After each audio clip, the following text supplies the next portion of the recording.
Hello friend, আজকে আমরা একটা নতুন স্ন্যাক্স রেসিপি নিয়ে আপনাদের সামনে চলে এসেছি। এটা সন্ধ্যাবেলার চায়ের সাথে জমে যাবে। আলুর পকোড়া, মানে পটেটো পকোড়া যাকে বলে, সেটা আমি বাংলায় বললাম। আর এখানে আমি আলু খোসা শুদ্ধ ছোট ছোট করে কেটে নিয়েছি। এর মধ্যে আমি কিভাবে এটা তৈরি করবো একে একে দেখাচ্ছি। পেঁয়াজ কুচি, লঙ্কা কুচি, ধনে পাতা কুচি, তারপরে দেবো। এরপরে আমি দেবো নুন, পরিমাণ মতো নুন দেবো। তারপরে দেবো হচ্ছে অল্প সামান্য কালো জিরে, অবশ্যই কালো জিরে হাতে একটুখানি হালকা করে ম্যাশ করে নেবো, নিয়ে দিয়ে দিলাম। এবার আমি চালের গুঁড়ো আর বেসন দুটোকে একসাথে মিক্সড করে রেখেছিলাম, সেটা ছড়িয়ে দেবো উপর থেকে।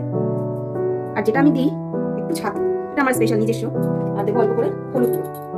সবকিছু দিয়ে একবারে মিশিয়ে নেবো। হ্যাঁ, জলটা দেবো আমি সবার লাস্টে, একদম হালকা করে, হালকা হাতে, একদম ঝুড়ো ঝুড়ো থাকবে। আলুর সাথে হালকা হালকা বেসনগুলো গায়ে মাখানো থাকবে। আর এটা যখন যে আমার রেডি হয়ে গেল, এবার তেলও গরম হয়ে গেছে, আমি এরকম ছাড়বো।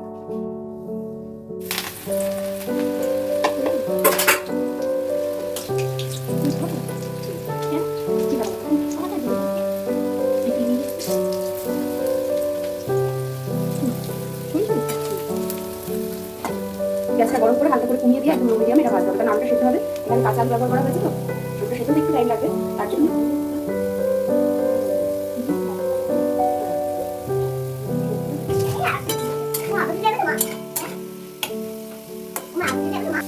ফিরে আসলাম। দেখুন রেডি হয়ে গেছে। তখন ছাকা তেলে এবার গ্যাসটাকে জোরে দিয়ে হালকা লাল লাল করে ভেজে নিতে হয়ে যাবে মুচমুচে খাস্তা আলুর পকোড়া।